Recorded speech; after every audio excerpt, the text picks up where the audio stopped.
Testing. 1, 2. We're here at KTRU, and you're listening to Chicken Skin Music, and you're listening to KTRU in Houston. I'm David John, and with me tonight in the studios is Lucinda, and she is going to be playing and talking to us. And what you just heard is a cut off her latest album, her second album, I believe, and Happy Woman Blues is the title of it. And the song you just heard, I Lost It, and before that we heard a song from Ellen McIlvaine from her latest album, Everybody Needs a Little Help from Jack Bruce on that album. And that's a Johnny Guitar Watson song, Nothing Left to Be Desired. And preceding that, music once again from Lucinda, off of the same album, but a song from the other side. And I forget what It was called Sharp Cutting Wings. Sharp Cutting Wings? Yeah. That was the name of the other one. Okay.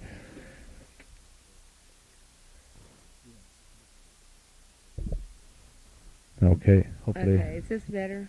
This should be. Let's try it again. You went real close? There, it probably looks a lot better there. Like this? Yeah. Okay. Okay. If you have problems hearing us, we'll try to straighten that out. We're sort of wondering how you got started in things, in as far as music goes in the first place, and also, I guess, how you'd classify yourself as a performer. And do you fit yourself into a category, or? No. I got started playing guitar when I was, in 1965. I was about 12 years old, and I took lessons for about a year, and I was really into the whole folk music scene in the mid-60s. And I used to have this Peter, Paul, and Mary songbook, and I would sit and learn all the songs, and I was really into Bob Dylan and, the whole bit. So I took guitar lessons for a little while and just learned all the basics, and that's pretty much all the formal training I've had. I have had a few voice lessons on the side, and just pretty much built up my repertoire by listening to records and being around music all my life. My mother is a musician, plays piano, and my father's a poet. So I grew up in a literary musical atmosphere. That's basically it. Any other influences besides, Peter, Paul, Mary, and Dylan? Well, I don't want to say those are my only influences. No, I know. That doesn't sound, Peter, Paul, and Mary. That was, you have to go back, way back. That was like 1965. I got turned on to blues when I was about 16. I can't remember exactly the transition, but when that happened, it was just something that hit me and stuck with me. And I just said, God, this is it. And I started just listening to every blues album that I could get my hands on, and studying a lot of blues artists like Robert Johnson and Skip James, and yeah. From your first album. Yeah, the first album is all, none of my original material is on the first album. It's all Robert Johnson, Memphis Minnie, and Mississippi John Hurt. I did a Hank Williams song, a couple of people like that.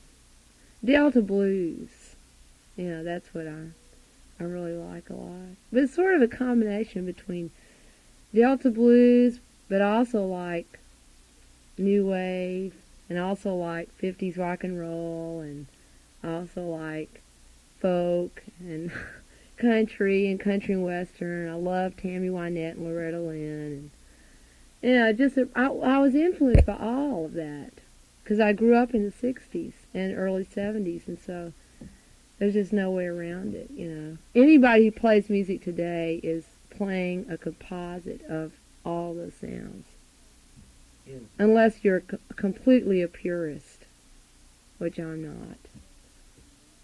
You're not really from, you're from this area, but you're not, I guess. Well, I moved, I was born in Lake Charles, but I grew up I went to high school in New Orleans and grade school in Baton Rouge. I spent a lot of my childhood there, in my teenage years in New Orleans, and then we moved up to Fayetteville, Arkansas, and I went to school up there for a while. So I lived there for a long time. Then I moved to Texas in about 1973, I guess. I lived in Austin, and then I moved to Houston in about 75, and I lived here for about 5 years off and on. But during that time, I left and went up to New York for a while, where I did my first album. And for Folkways. Yeah. Was that set up as a result of your going to New York or before? Well, a friend of mine who I knew from New Orleans had done an album for Folkways, and he was up in New York and called me. I was in Arkansas at the time. And he said, send a tape up to Folkways. I want them to hear it and see what they think. So I just sent a little dinky cassette up there, and they sent me a one-page contract back and said, hey, you want to do an album? Okay.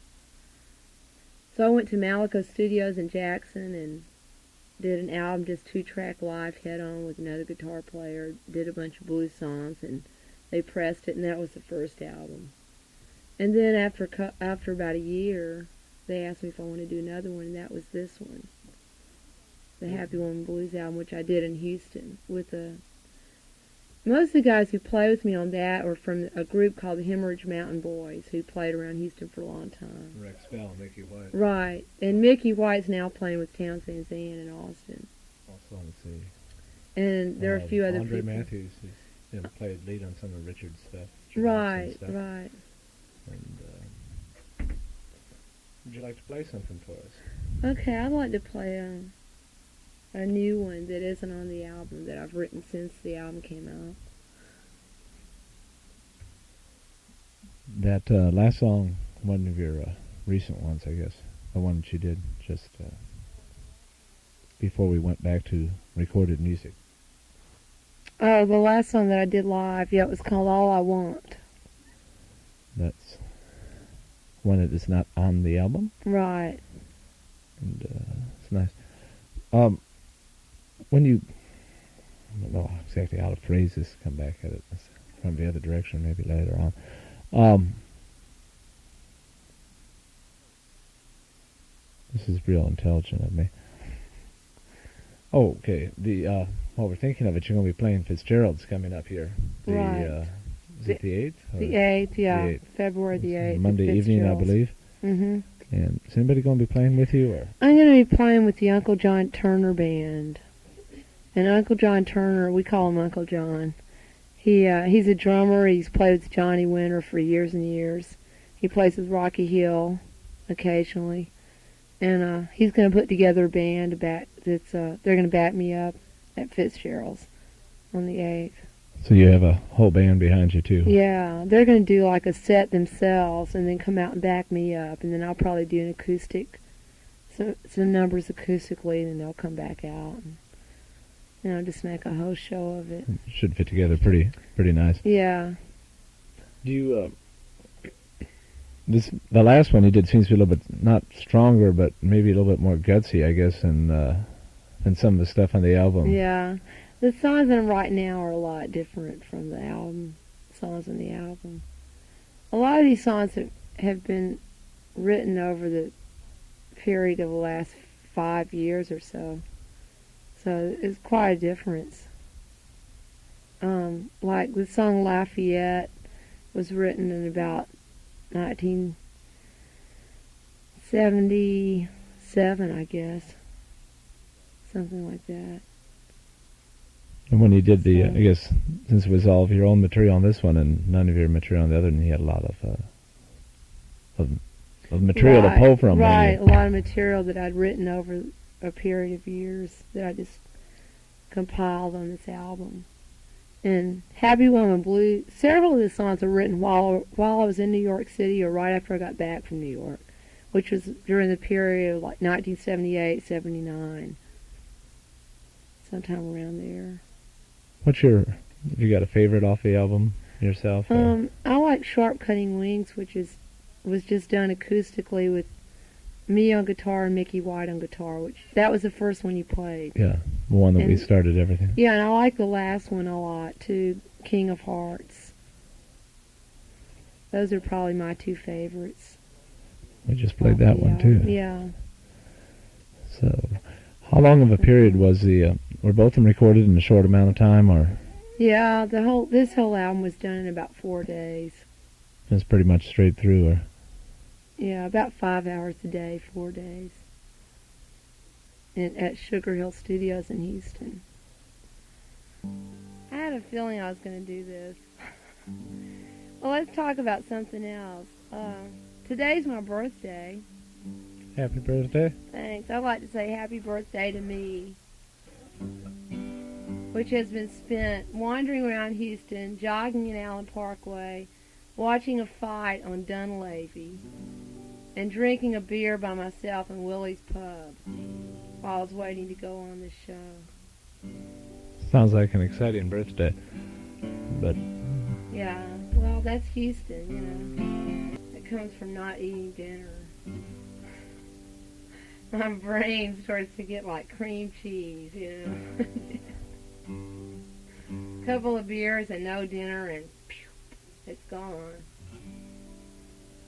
What's the most embarrassing thing that's happened to you during the performance? The most embarrassing thing, probably just what happened just now.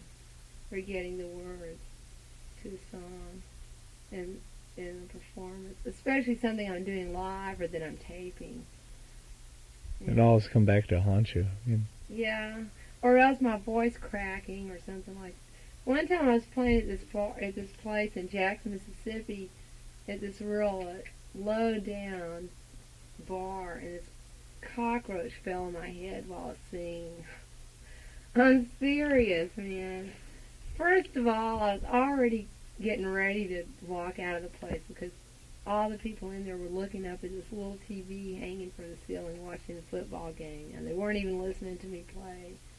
And then I was playing along and a roach fell on my head. So I just packed it up and left. That was it.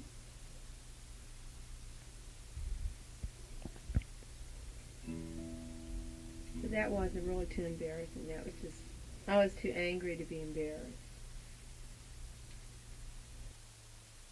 Thank you. Is that another recent addition? That was written a few months ago in Austin. One thing about the one you were doing but never did a lot more, I think of, the guitar was a lot more, shall I say. On the songs that you're playing lead a lot more than you seem to do on some of the other ones. Now?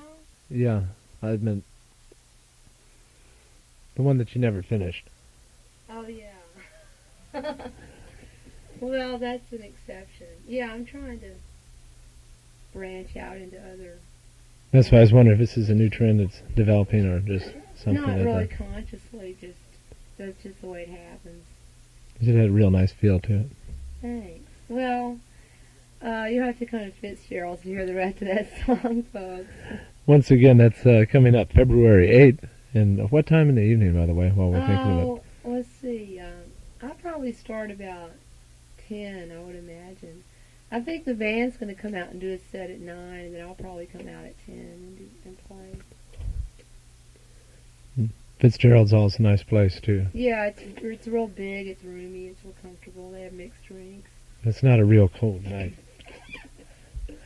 Then freezing sometimes. Yeah. And before that, once again, Lucinda, who's with us tonight, and spending her birthday down here at the radio. What a thrilling way to spend the evening. You've got 2 albums out now, and Yeah. available anywhere in particular in Houston, or I guess you can buy them at the gigs, and then Yeah, you can buy them when I play at Fitzgerald's. I have copies of the album available there. does anybody else have it in town? To tell you the truth, I don't know where it's available right now in town. But you can always just order it from Folkways. Yeah. I mean, you can have any record store order it for you And, if you can't find it. in Folkways, you can always get stuff from them, period, I guess. So. And let's see, upcoming, any plans other than Fitzgerald's in the immediate future? Well, I'll be at Emma Jo's in Austin on the 5th, and then Fitzgerald's on the 8th, and that's all in the next couple of weeks. I'm going to be playing the New Orleans Jazz and Heritage Festival this year in April, which should be a lot of fun. Is that the first time for that, or? No, I was there in '77, but I haven't been there since then. Did you enjoy that, or? Oh yeah, it's great. A lot of people down there. Yeah, there are a lot of people. It's a lot of fun. When is that held? It's in April. I don't know the exact dates right offhand. I think the middle of April, I believe. That thing lasts a long time too, doesn't it? About a week or so? I think it's 2 weekends. Something like that. So that'll be, do you know where you're going to be playing during that at all, or? Well, I'll be playing around New Orleans and Baton Rouge during that time, but I don't have anything booked yet. They have it all set up. Yeah. Anyway, we'd like to thank you again for coming down. Thanks for having me. I enjoyed it.